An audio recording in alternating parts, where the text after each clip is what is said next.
Hi, David Erdos with the last daily poem from David's COVID 2020 vision. I started writing about the pandemic as it came into focus at the end of February, and from the start of my own personal lockdown on March the 23rd, I've written and posted a poem every day.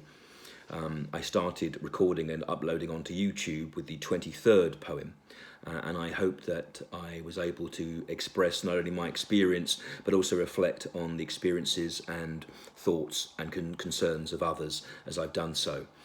This is a long entry, which I hope people who listen and watch these poems will see through to the end, as I try to summarise some of the things I've written about, as well as those considerations of others which seem to strike me as important, and which will become even more so as we continue to struggle and fight against this as a collection of individuals and society as a whole.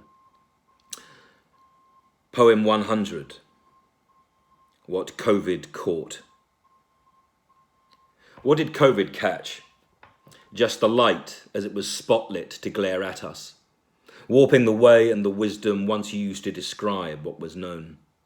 It interrupted the real and the glands which soon fell unguarded, as the unguided heart heightened its urgent call to hope flown.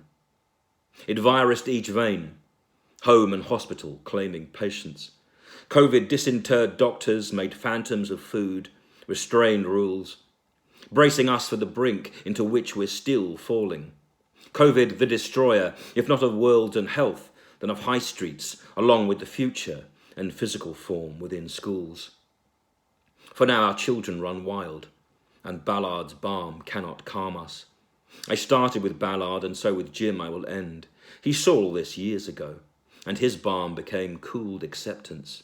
In not heeding him, have we made oppression and the scorching within our fat friend? Brought to boil, all soup spun, we're numbed as our souls start to vapour. Hate's hot press has soon squeezed us as we emerge reduced or even miniaturised from our homes. Just like animals in the light, we blink and blame each breeze burning as the summer air sees us simmer and the heart, split and heavy, finally transmogrifies into stone. What did COVID catch? Us, along with the Corons who rule us. The furious coronica we have fashioned in affront and outrage clothed the fear of the tender flesh placed just like a crab cast to water, knowing that the biting bowl boiling over is the maddened foam of death's tears. We have been forked for that bowl and fucked for the plate waiting for us.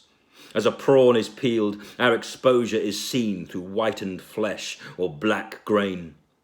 For a meal has been made of the human meat fate's throat formed for. Within the modern age's saliva, both acid and blood taste the same. Cannibalism has come as the cafes and restaurants all go hungry.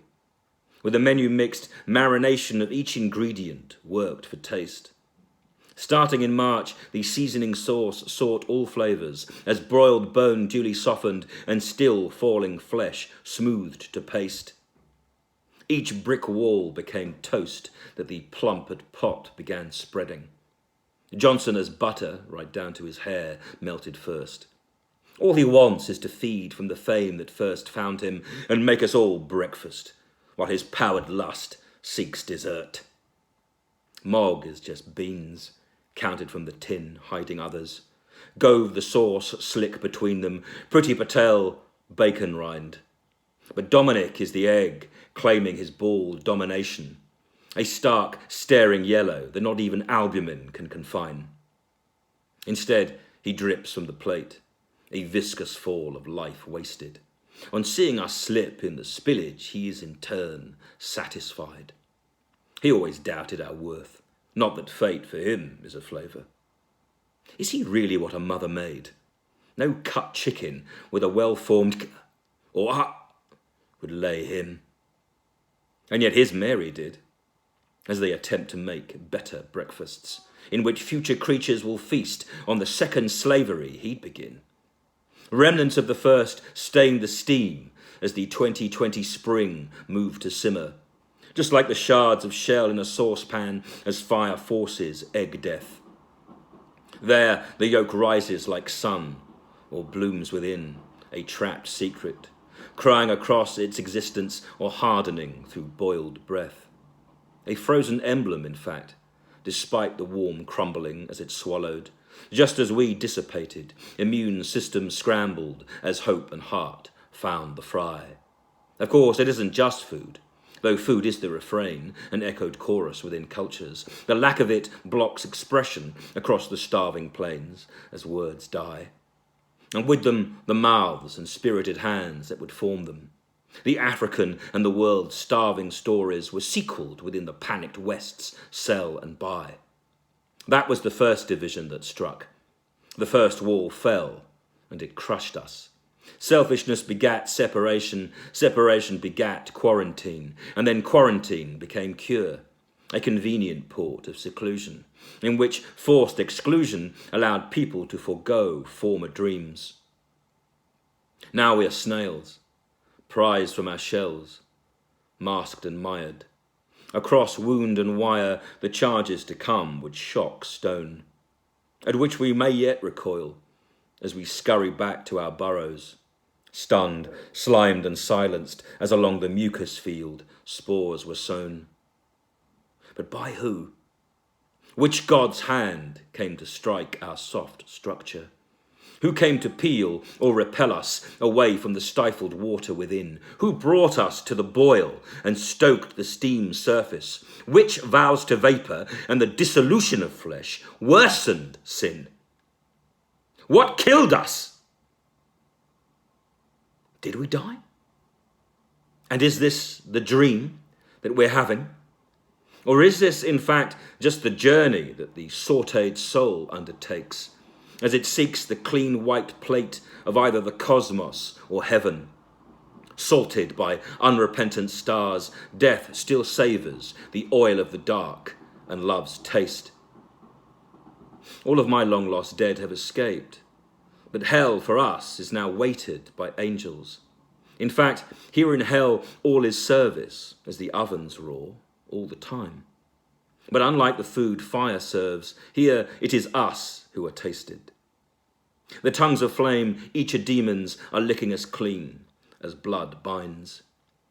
For blood thickens and seasons the deal that someone has made near a cauldron, in either a kitchen or office, to shape the 666 of the devil, while we confront or fall foul of emergencies 999. In a possibly Shakespearean shade, on a heath, and in elegant plays being written, sadly by those whose own theatre ends and begins with their face, which they slather over in smoke, summoning it up through stained magic, pate and wigs branded as evil succeeds second place. What did COVID catch? Them, the they of whom I have written. Those carved kings of chaos and queens of long rule eat the lot. We have been cooked. Throughout the summer ahead, we will simmer. With children as croutons, the soup has been stirred in fate's pot. A century ends, 20 years after starting. It is almost biblical. For after these 100 poems, they will serve a new selection of years, free from care. And what will they taste like? Well, you. And you as well.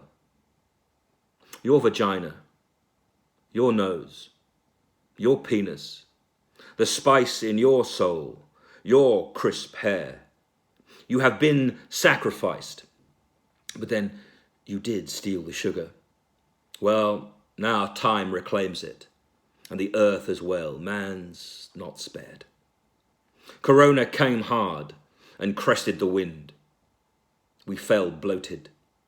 COVID-19 turned to 20, but when your number's up, who can dare? And so now the dead look to us as the animals speak their language. How then can we learn the lesson? The answer is simple. Write and be your own poem. And so begins the next volume. Importantly, I'll echo Wilde and then Hemingway, being earnest. Take your words to the river. Our life's unrhymed. The rhyme's there. David Erdos, June the 16th, 2020. Salute. Take care.